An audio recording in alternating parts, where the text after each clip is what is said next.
Last time the Star Warrior Chronicles the Prophesied King. Our heroes went to Phoenix so they can find help.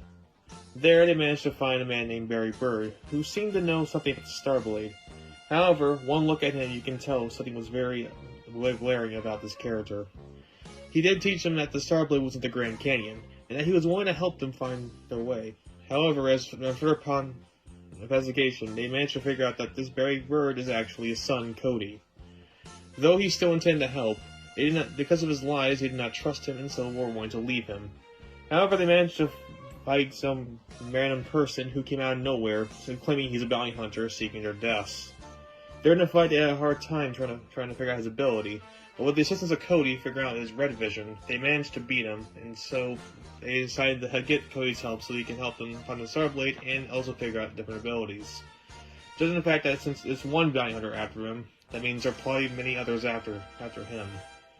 So, with this, they continue their journey to find the Starblade. Episode 4. Learn the Basics of Friendship. Our three heroes entered towards a small plain next to a roaring river. It was getting late, so yet again they set up camp with Cody cooking them dinner, while David set up tents once more. Mikey tries to study more of his ability, so he asks Cody for any help. So Cody, since you know the book, can you tell me more about the Cosmic? Cosmic is a rare ability only your bloodline knows. The book covered nothing about that. Thought you knew all the abilities. Well, good sir, I'll have you know that the book only covers abilities that more than one person has. Cosmic is only given in the Starkist bloodline, and they are the only people who know anything about it, as I mentioned earlier. Okay, Mr. Know-It-All, then do you know and tell me what Phoenix is? Phoenix, Based Fire, is an ability that gives a chance to morph any one weapon out of fire, including the Phoenix itself. And I assume you didn't know that just by seeing me fight. David, knock it off. I thought we were over this. He's right, David. No need to question me further on something that was clearly proven a day ago. Your skepticism is surely holding us back. Cody, come on, don't fire back. It was too late, as David was ready to spew out his next insult. Holding us back is of the fact you can't fight alongside us with no ability. This riled up Cody as well, and so began their verbal war between the two.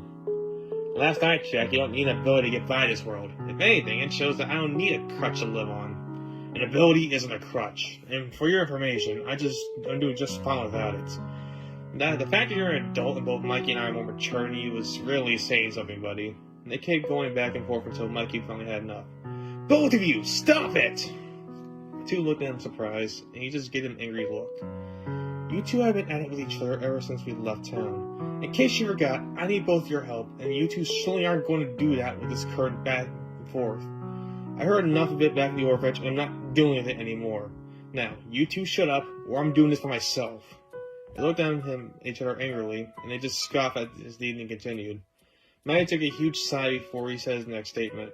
David, we need Cody's help to avoid enemies and learn about their abilities at a more convenient rate. Cody, David is great at fighting with his ability, and we need his help in battle because I can't do it on my own. This bickering doesn't need to happen because we're all in this together, so please, just promise you two will stop. I will if he starts questioning every word I say. Cody folded his arms as he said that. And I will when he's lived up to it, what you promised to. Monkey facepalmed, he went back to his tent in anger. This left Cody and David by themselves to talk, only they didn't, as dusk turned to night. The journey continued as Cody leads the way down a dusty road. Some cars passed by, paying them no mind in the process.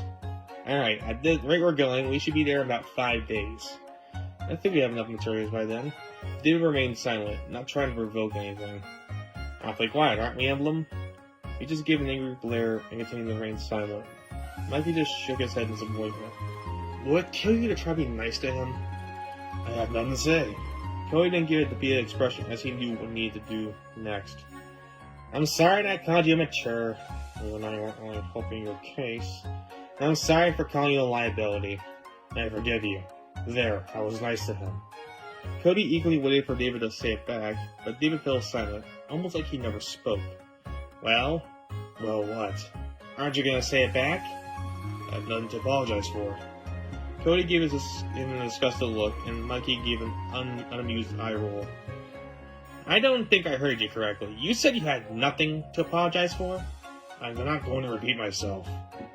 In case you've forgotten, you said things that were equally as harmful as I did, Possibly even more. So you're gonna tell me you don't have to say sorry for nothing? You deserved it. Mikey tried to force Cody to stay calm, but the dam broke anyway. You have been really killing me ever since we met. I'd like to help you guys and see the world, but I would rather you show some gratitude in the process. You have done nothing worth my gratitude. The two went at it again, and this left Mikey angry. He tried talking down, but his words were blurred out. It got to the point where Mikey strapped on his bag and began to walk away from them. It didn't matter to them as they were too busy bickering with each other. And so began Mikey's solo quest for the Starblade. I told them, one more time, I'm doing it myself. He walked into some trees inside the road, thinking it's the right way to go. As he did that, he took a deep breath and composed himself. He felt more relaxed, and continued moving on. As he did, he felt something hit his toe. He looked down to see a big rock, and he knew he was about to trip over it. Just like that, he tumbled all the way down the hill. As he finally reached the bottom, he brushed himself off as some of the pain laid him thick. But he didn't have time to tend to it, as he heard a noise come from the right. He went to the bushes to see what was going on, and as he did, it became all too clear. Multiple kids around his age are playing on the playground, with this sight, a thought dawned on him that he sent him a minor panic. Oh no, please don't let it be what I think it is. However, as he further investigated the scene, it became obvious it was a school. He took another sigh of relief at this fact. He then heard the bell ring from the building close to the playground. The kids ran back in, and Mikey then continued his quest like nothing happened. It's been a while since I did something right. The school at my place wasn't really that great. Maybe I'll roll on one when this is all said and done. Before he continued, he ran into a taller man in a three-piece suit. He was much older, and he gave an upset look. Well. What are we doing out here? Mikey took notice of the man before he said anything. Sorry, sir. I didn't mean to spy like that. I think you can just get out of class by hopping over the fence. Unfortunately for you, I've seen that move before. It was then when Mikey realized what was going on. Oh, I'm not a student. I'm not even enrolled here. The man then came closer with a more sinister look. So, play games with me, huh? Alright, if that's how it's gonna be, how about we play another game? You get to the class on time, or 2 hours of detention will be coming your way. I'm not playing any games here. I'm telling the truth. The man refused to believe him, and he partially dragged Marky back to the front of the building. I'm not sure if you hit your head on a rock or something, but you need to get back to class. I recommend you do so, or we're gonna have a lot of problems here. Mikey just accepted it, knowing that there really wasn't any easy way out of the situation. So he decided to play alone until the school was over, and he could leave. They both walked into the school, when the man left Mikey in the hallway as he began to nitpick every other student for arbitrary reasons. Mikey then noticed a couple of kids go into a nearby classroom, and he continued to follow along until it's over. As this was happening, another boy was on the phone in a nearby hallway. He seemed to be much older than the other kids, though he was their height. He had a weird cowboy get-up with a flannel, jeans, boots, and hat that covered his hair along with his name tag that said Joe. He even had a southern accent, almost like he was in the role of a character. Information for Darknet, boss, but not much I can do. I gotta go through this stupid community service at the school before I can go on a hunt. Don't worry, I'll make sure I get him. It's only a matter of time. My pistol seals but a body. For now, Joe didn't look around to see Mikey give him a weird look as he walked by. They both stared at each other for a bit before Mikey walked into the classroom. After a pause moment, Joe came back in reality as his thoughts became clear. With a big grin on his face, he brought the phone close to his mouth. Hey boss, you know the Mikey guy? The boy your right-hand man lost to?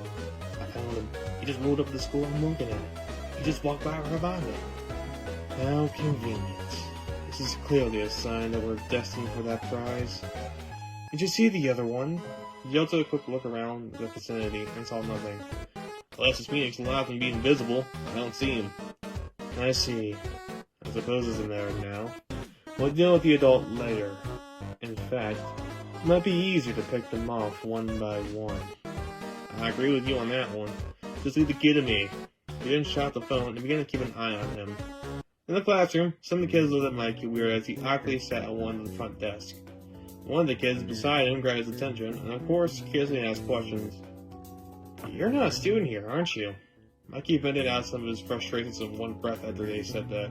And at least one person noticed. Let me guess, you haven't walked by his place? An old man came and grabbed you in here, thinking you are here. I'm not gonna lie, it's pretty impressive. The Eric on the other side took a notice of this as well, and he also grabbed their attention. Not really, it happens all the time here. His name is Mr. Johnson, and he always likes this. He is just a stickler for everything, especially the kids.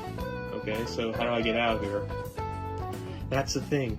You can't get out until the bell rings at 3. It's about 12:45 right now, so you're stuck here for the next 2 hours. It's the best that you play alone until school days are over. Maggie stared at the clock to see how slow time was, and just sighed in exhaustion. The class went by, and eventually lunch arrived next period. Mikey came to the cafeteria late as he didn't know where to go, and he soon learned how packed the place was. He took a notice of the line in front of the counter where the kids got their food, and he just figured that he needed to follow them as part of the act. He got his food eventually, which led to him trying to find a spot to sit at. Unfortunately, most seats were taken by the kids who already got there. Yet there was one table open that had one girl sit there by herself. She said she paid no one no mind, as they did the same to her. She had a yellow tank top, blue jeans with black sneakers, and a black hair that was long enough to cover her right eye. He just shrugged and went over as there was no other option. Mind if I sit here? The girl looked up at him in surprise. In fact, some kids from the nearby table looked at him in surprise as well. Mike just continued to sit down as he began to eat his mediocre food. She kept looking at him weirdly as he started to feel awkward in the situation. I can leave if you want me to. No, it's fine. I didn't mean to make you feel awkward, but why are you sitting here? Mikey looked around and just shrugged again. Got nowhere else to sit. Anyway, my name is Mikey Starr. As he was introducing himself, he stopped before he gave too much away. I mean Mikey Davis. Pleasure to meet you. Sora Peters is my name. It's obvious you don't know who I am. Of course. I don't know anyone in this place. I'm just forced to waste 2 hours of my life to get by. She giggled a bit after the statement as she covered her mouth.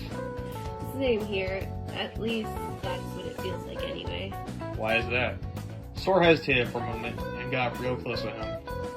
I don't want to tell. It might put you off like the others. Come on, it can't be that bad. She hesitated before she spoke once more, and this time she remained quiet. It's just that I can do things. Mikey gave his own chuckle as he finished his food.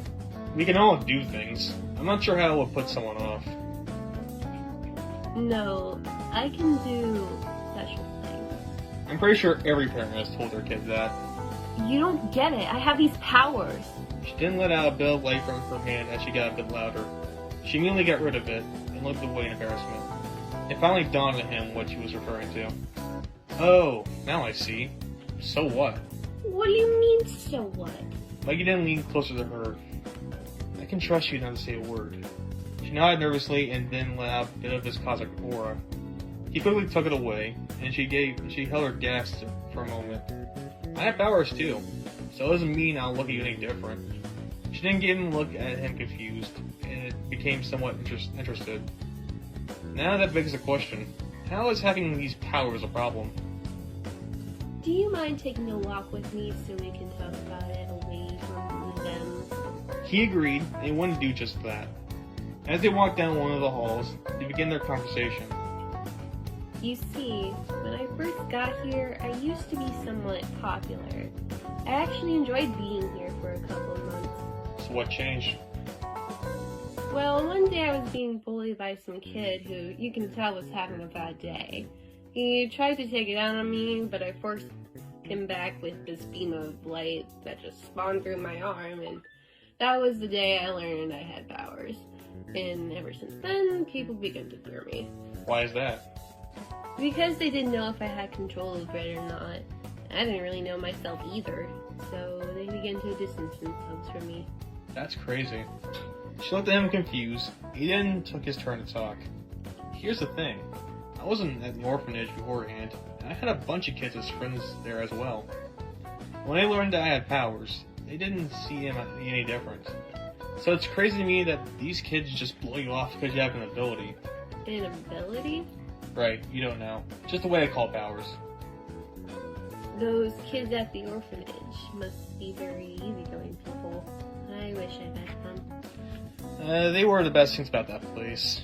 But that's a discussion for another time. Mikey then thought for a moment, and after feeling somewhat bad for her, he knew what he needed to do now. As for now, I'm going to go ahead and say this. If you want, I can be your friend. Really? Sora's face lit up a bit. Then again, I would if I weren't leaving after this is done. However, with the hour and a half I have left, I can help you get a friend at the very least. Her lip face then went a little more depressed, but she was still somewhat happy. That would be nice, thank you.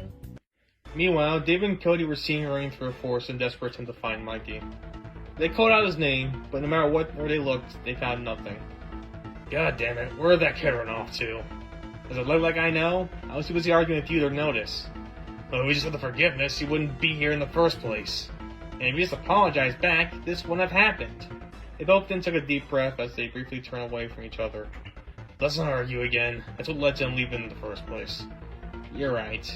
How about we resolve this fight right here and right now before we see him again? David took another breath and just reassured himself that it was for the better. Alright, I'm sorry for the things I said to you earlier. And I forgive you. I'll also apologize for things I said as well. David forgave him back, but I still don't like you. I don't like you either, but we shouldn't use that energy to find Mikey. He apologized and forgave. Let's end at that. Agreed. They continued to look for Mikey as they walked closer to the woods. Now the scene is back at the school in the hallways where Mikey and Sora were discussing what they need to do. Alright, so what would you say are your best character traits? Odd question to start with. Not really. The way I understand it is that a friend is someone who likes the real you. That's what I've been taught, at least. And so I think that it's the best that they know who you are as a person. I see. Well, I'm very kind. Anything else? Oh, I'm also very gentle. This is gonna be hard. What do you mean? That is who I really am. Let me put it like this. Those are things almost everyone has. That's not true at all. Sora started giving an angry look as Mikey was left confused. Mikey, are you telling me that everyone you met is kind and gentle? No, but they can be if they tried. Sora shook her head in disapproval. If there's one thing I learned, it is that it's not always the case. Anyone can be if they try, but not everyone wants to be.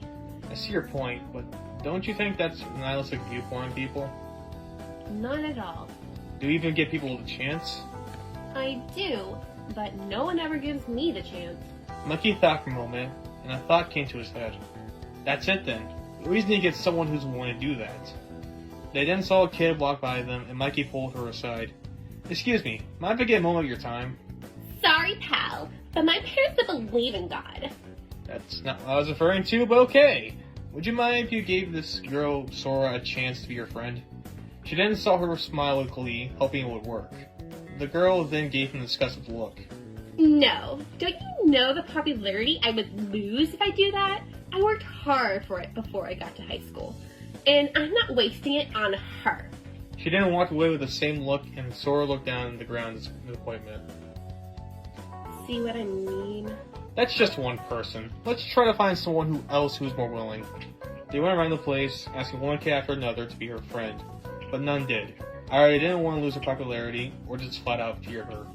It got to the point where she was defeated for how many people rejected her. It's no use. No one wants to be my friend. These kids sure aren't like the ones back in the orphanage. She then seemed annoyed after he said that. Mikey, when will you learn that life out here isn't the same like it was in your orphanage? He then gave his own disgusted look. Look, Sora, I'm not stupid. I just got away from negativity, and I'm not getting involved with it again. If you want to be friends with people, then stop stooping to their level, because it isn't going to work. I guess you're right. Not everyone wants to be kind and gentle. He then walked away as Sora gave chase, trying to apologize. But it was too late, as Mikey refused to listen. Sora then looked at him angrily. Fine, be that way. You were a terrible teacher anyways. She then let some tears out of her eyes as she walked away from their direction. Mikey continued down the hall as thoughts raced through his head. He then shook it and started to talk to himself.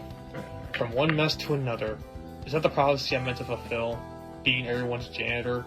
Well, I'm not having that anymore. He didn't walk into a bathroom to use it. After he finished it, he looked into a reflection of himself to see his angered look. He didn't look troublesome, and it finally dawned on him what he did. That is to tell off the girl with no friends because I want to be right. He didn't slap himself in the face after he did that. Idiots! I just did what Cody and David always do. Why did I do that? As he walked out to see this to the clock, he still got half an hour. Good, I still have enough time to make it right. Not everyone wants to be kind, but it doesn't mean that I can be. Before he went, however, he heard whistling coming for him. It was a song on Old Town Road as the footsteps grew closer. He then saw Joe, who was coming right at him with an eager stride.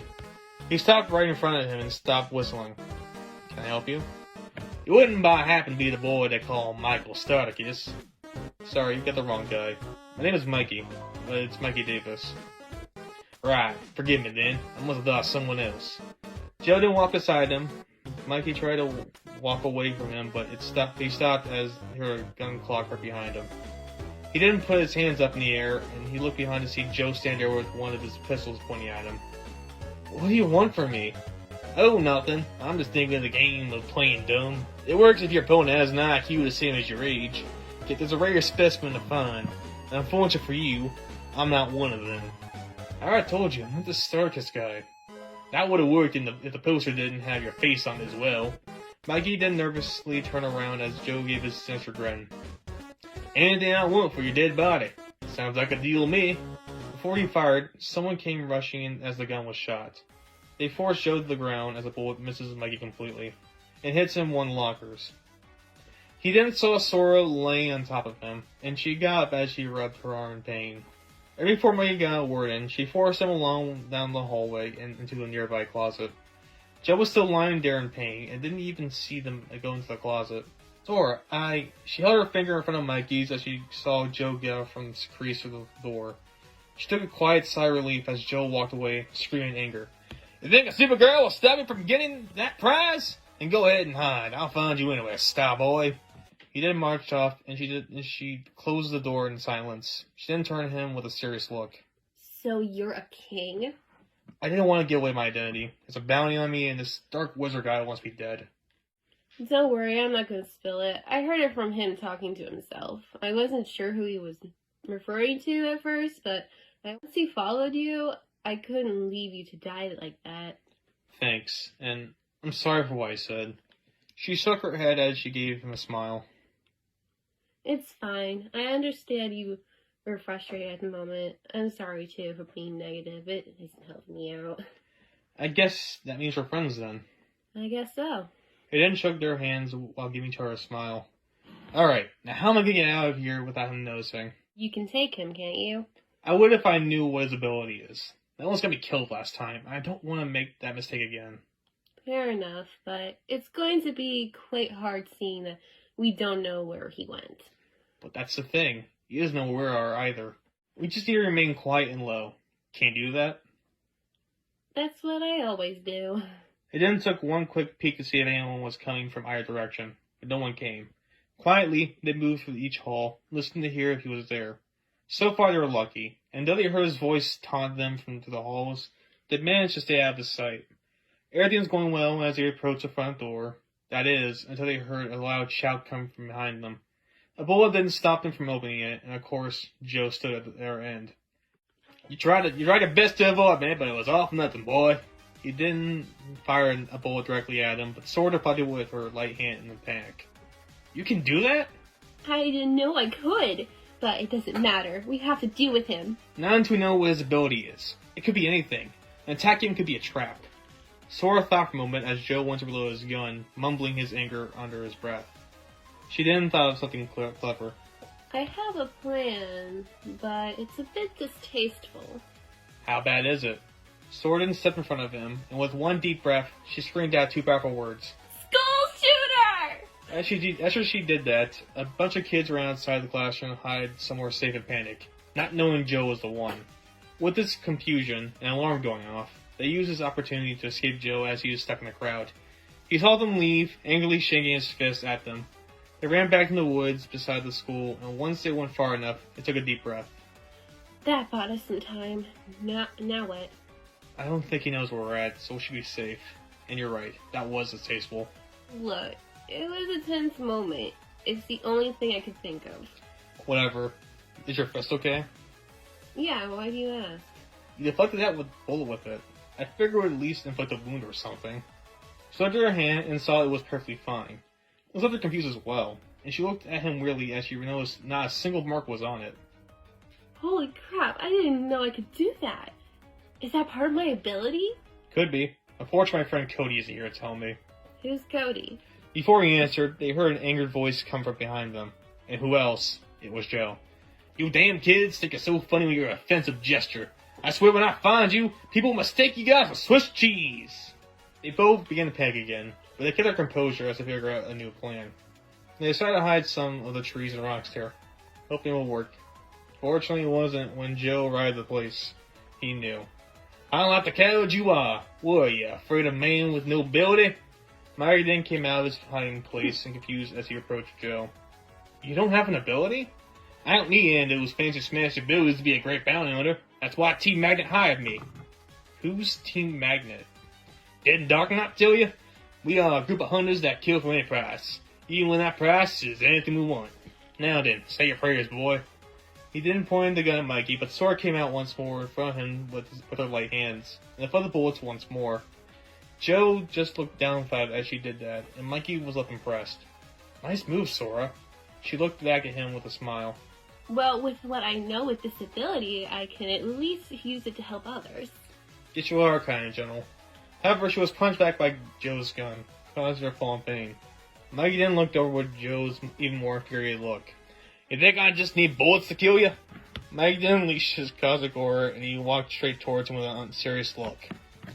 I won't let you hurt my friend like that. Joe and Mikey then went into a scuffle, where Mikey's punches hit him hard, but it was enough as Joe's guns also hit him as hard as well.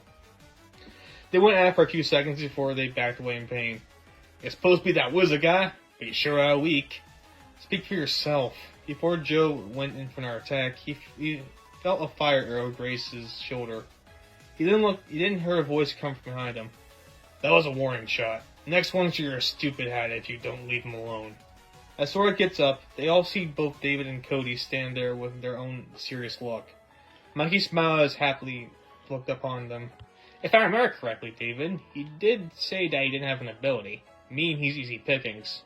Are you saying I can't beat him? How about a 2v1 then and see if you can? Mikey waved off the pain he had and stood by David with a confident look. Sora then walked beside him herself with the same look. Maybe a 3v1. Joe then realized the situation he was in and learned that the fight was indeed unwinnable. You power types are seriously getting on my nerves, but you didn't count for my greatest technique that I learned back in the Wild West. That being. Joe then ran away from them quickly as they just stood there in shock. That is live for the fight another day, dumbasses. You rue today, you mess with Joe at Team Magnet. He then ran away from their sight as they decided to give chase. Next scene has Mikey explain everything to David and Cody about Sora and Team Magnet. A bounty hunter group, you say? Sounds like nothing but trouble. Indeed, I believe that the art guy was part of it as well. So, we should be more careful with them. Of course. But for now, you must address something else. Both David and Cody nodded at each other and looked at Mikey confidently. We're both sorry for constantly arguing with each other. Understand that we don't do this but about you. We do it because we still trying to trust each other. So please forgive us. We'll be better next time. They both fall to the ground apologetically, and Mikey tried to force him back up. Guys, it's fine. I forgive you. I just got tired of it, that's all. Meanwhile, Doris just stood there to the side as she waited for him to finish up. Alright, now to address the elephant in the room.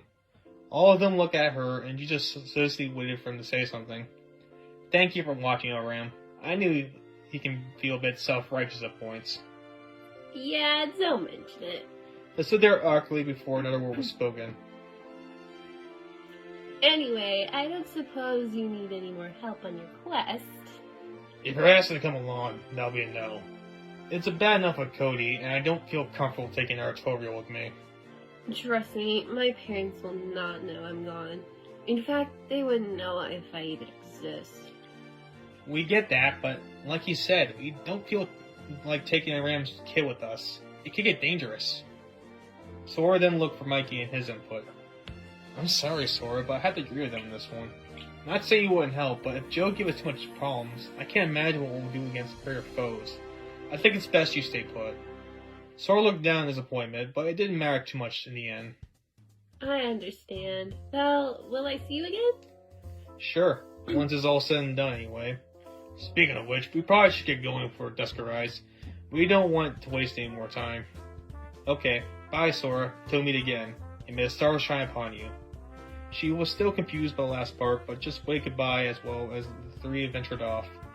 She walked back to the school to get her stuff, but stopped as Asteria's voice approached her from the back. Excuse me, kid, but you wouldn't happen to see any orphan boy and a beggar adult walk by here, did you? She didn't turn around to see who it was. Though she didn't know his name, it was Terry. I have a deal to make with them, and if you don't know where they went, it'll be great. What kind of deal? It's best that you don't know. She didn't thought for a moment, and she didn't figure out exactly what he was talking about. No, I haven't seen any of the sort. Right. Apologies then. You have a good day now. He then left with his determined look, and she decided what she'd do next. They need to be warned of him, or else the only friend I made in a long time will perish. I can't let that happen. She then went off, hoping to find him before he did.